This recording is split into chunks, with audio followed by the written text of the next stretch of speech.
சிறகடிக்க ஆசை அடுத்து வர எபிசோட்ல என்ன நடக்கலாம் அப்படிங்கிறத பற்றி பார்க்கலாம். லாஸ்ட் எபிசோட்ல முத்து மேலே எப்படியாவது கோபப்படணும், பிரச்சனை வரணுங்கிறதுக்காக அருண் போலீஸ் நிறையா திட்டம் போட்டு ஒரு வழியாக சீதாவோட கோபத்தை திருப்பி விட்டாங்க. சீதாவும் அதை புரிஞ்சிக்காமல் வந்து மீனா கிட்ட சண்டை போட்டாங்க.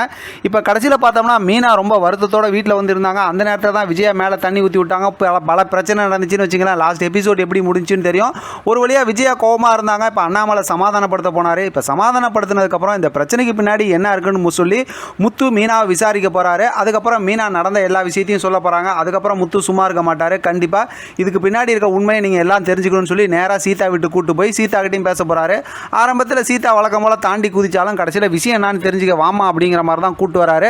இப்போ பார்த்தோன்னா அருண் போலீஸ் தலையில் அந்த பிளாஸ்திரி ஒட்டி இருக்கிறத பார்த்தா அடுத்த அதாவது நாளைக்கு எபிசோடாக இருக்கலாம், இல்லாட்டி நாளை மறுநாள் எபிசோட்லேயே இந்த உண்மை தெரிய போகுது. அதாவது இன்னைக்கு பார்த்த ப்ரொமோவில் இருக்க உண்மை தெரிய போகுது அப்படிங்கிறது நம்மளால நல்லாவே புரிஞ்சிக்க முடியுது. ஏன்னா இப்போ காருக்குள்ள மீனாவும் சீதாவும் உட்கார வச்சுட்டு தான் முத்து போய் நேரம் அருண் போலீஸ்கிட்ட பேசுகிறாங்க.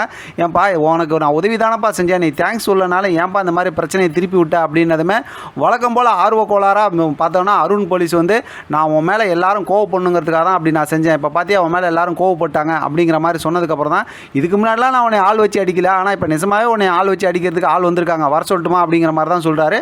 பார்த்தா கதவை திறந்துக்கிட்டு மீனாவும் சீதாவும் இறங்குறத பார்த்ததுமே இந்த பக்கத்து அருண் வந்து அப்படியே அதிர்ச்சி ஆகிறாங்க. பார்க்கும்போது ப்ரொமோ என்னமோ பெரிய பிரச்சனை வர மாதிரி அப்படி இப்படி நீ நிகழப்போகுது என்ன அப்படி இப்படி நம்ம டேரக்டர் வந்து நம்மளை பயமுறுத்தி இருந்தாலும் இதை விட பெரிய பெரிய ட்விஸ்டிங்லாம் வந்து சர்ப்ரைஸ்லாம் கொடுத்து நம்மளை வந்து ஏமாற்றிருக்காரு. அதை ஏமாற்றிருக்காருன்னா அதை அப்படியே சாதாரணமாக அசால்ட் பண்ணியிருக்காரு நம்ம டேரக்டர். அப்படிங்கிறனால இது ஒரு பெரிய பிரச்சனையாக மாற போகிறதில்ல. ஓரளவு அருணை சொல்லி சமாதானம் தான் படுத்துவாங்க. அவர்கிட்ட என்ன கதையாக இல்லை, எழுத்து போட்டால் எவ்வளவோ கதை வச்சிருக்கிறாரு. அதனால் இந்த கதையை ஸ்கிப் பண்ணிட்டு வேற ஒரு கதையை கொண்டு போக போகிறாரு. மொத்தத்தில் இந்த பிரச்சனையெல்லாம் வச்சு பார்க்கும்போது என்ன நமக்கு தோணுது அப்படின்னாக்கா இந்த பக்கத்து அருண் முத்துக்கும் வந்து எப்போ பார்த்தாலும் கோவப்பட்டுக்கிட்டு ரெண்டு பேரும் ஒருத்தர் முறைச்சிக்கிட்டு இப்படியே போகிற கதையை சமாதானப்படுத்துறதுக்காக தான் இதை கொண்டு வராங்களா, இல்லை இந்த மாதிரி நேருக்கு நேராக ஒரு வேளை முத்து வந்து நிரூபித்ததுக்கப்புறம் இன்னும் முத்து மேலே வந்து அருண் வந்து ரொம்பவுமே ஈகோ பிடிச்சி என்னை இந்தளவுக்கு அவமானப்படுத்திட்டு இல்லை பார்வனை நான் பழி வாங்குறேன் அறுத்து குமிக்கிறேன் அப்படிங்கிற மாதிரி எதுவும் செய்வாங்களா அப்படிங்கிறது ஒன்றுமே புரியல.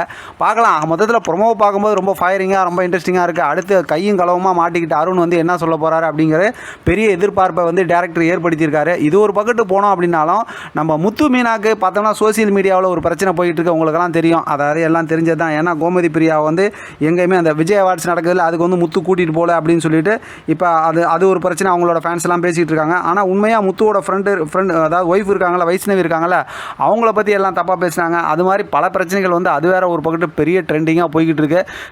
சீரியலாக பார்க்கணும், அதை அப்படி பார்க்கணும் அப்படிங்கிறது எல்லாத்துக்கும் தெரிஞ்சது தான். பார்க்கலாம் என்ன நடக்குது அடுத்து என்ன, அதாவது இந்த பிரச்சனை எப்படி முத்து சால்வ் பண்ணுறாரு, அந்த பிரச்சனையை எப்படி முத்து சால்வ் பண்ணுறாரு அப்படிங்கிறத தொடர்ந்து நம்ம பார்க்கலாம். இதை பற்றி உங்களோட கருத்து கமெண்ட் பாக்ஸில் தெரியப்படுத்துங்க. தொடர்ந்து ஆதரவு கொடுங்க. தேங்க்யூ ஃப்ரெண்ட், தேங்க்ஸ் ஃபார் வாட்சிங்.